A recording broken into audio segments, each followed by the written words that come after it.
Olá, estamos de volta em mais um episódio do nosso podcast Fala Fusesc e hoje falaremos sobre a rentabilidade de julho.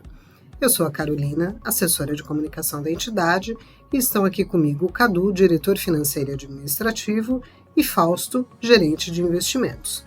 Senhores, sejam bem-vindos. Para abrir a nossa conversa, vou perguntar ao Fausto quais foram os segmentos que mais contribuíram e os que menos contribuíram para a rentabilidade de julho.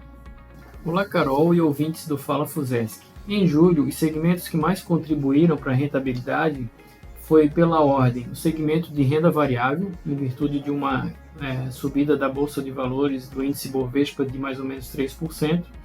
Na sequência, os investimentos estruturados, pois são fundos também que se beneficiam da alta da Bolsa e de uma redução nos preços dos títulos públicos, né? E na sequência, a carteira de empréstimos. E, por último, o segmento de renda fixa. Porém, é importante destacar que aqui dentro do segmento de renda fixa, especificamente no mês de julho, a parte que mais rendeu foi a parte marcada a mercado. Os títulos em IPCA marcados a mercado em função de um fechamento, de uma queda das taxas de juros, né? Então, esse tipo de papel rendeu um pouco melhor do que o CDI e que os papéis na curva. Isso explica também o porquê, nesse mês, sim, especificamente os planos Multifuturo 1 e Multifuturo 2 desempenharam melhor que o Benefícios 1, pois o Benefícios 1, por ter uma característica com mais assistidos em renda vitalícia, possui mais papéis na curva. Então, nesse mês, ao contrário de meses anteriores, o Multifuturo 1 e Multifuturo 2 desempenharam melhor. Pelo lado negativo, não foi rentabilidade negativa, mas a que menos contribuiu para a rentabilidade do mês foram a carteira de imóveis. Certo, obrigada, Fausto. Agora, Cadu, para obter essa rentabilidade, houve alguma mudança na alocação dos investimentos neste mês? Olá, Carol. Olá, ouvintes do Fala Fusesc. Olha, nós não tivemos nenhuma realocação ou rebalanceamento da carteira no mês de julho. O resultado que nós estamos observando é o resultado de investimentos de longo prazo, com uma movimentação tática muito pontual, inclusive uma movimentação que a gente fez lá no mês de junho, que nos ajudou a ter uma rentabilidade em títulos de renda fixa pré-fixados do governo, que a gente já sabia que havia uma tendência de melhoria nesse segmento. Mas no mês de julho, especificamente, nós não tivemos nenhuma mudança. É muito importante a gente dizer que as mudanças que a gente faz, elas refletem dois grandes indicadores, a necessidade de rentabilidade e a necessidade de redução da volatilidade. Então, nós observamos sempre os nossos compromissos de longo prazo, os nossos compromissos de curto prazo, as nossas necessidades de liquidez e trabalhamos para que a volatilidade seja menor e o retorno seja maior. Esse é o nosso grande compromisso com os 3 planos de benefício. Como você pode perceber, por exemplo, o plano de benefício 1, ele teve uma rentabilidade menor do que os planos Multifuturo 1 e 2. Mas se você observar a volatilidade, ele também é um plano que tem uma volatilidade menor do que os outros 2. E por que isso acontece? Porque a maior parte dos títulos marcados na curva da entidade, da Fusesc, estão lá no plano 1.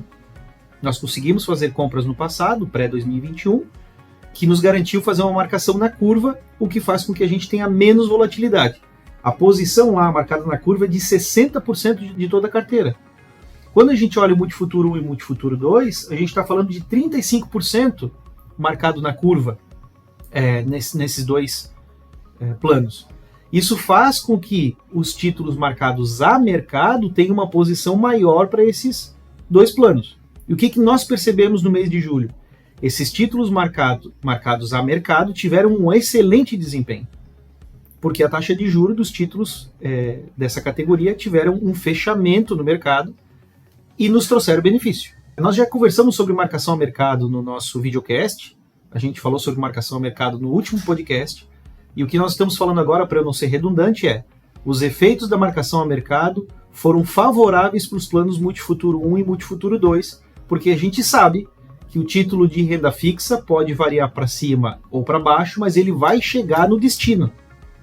E ele está cumprindo, o título de renda fixa marcado a mercado, está cumprindo aquilo que a gente falou desde o passado. Vez ou outra, você pode ter uma variação negativa, mas você também tem que ter uma compensação de variação positiva, porque o título, afinal de contas, é de renda fixa. Então nós estamos observando não uma mudança de movimento no mês de julho, nós estamos observando o resultado de alocações que nós fizemos no passado que estão nos trazendo essa rentabilidade que a gente sabe que é a rentabilidade adequada para o plano. Perfeito, obrigada, Cadu. Essa tua explicação é bem importante, porque assim, às vezes pode parecer redundante, mas não é.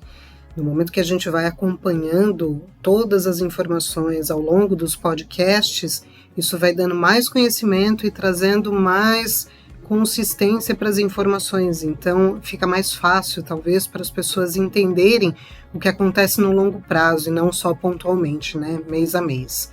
Então, senhores, agradeço pelas explicações. A FUSESC também agradece a presença dos ouvintes e esperamos por vocês no próximo Fala FUSESC.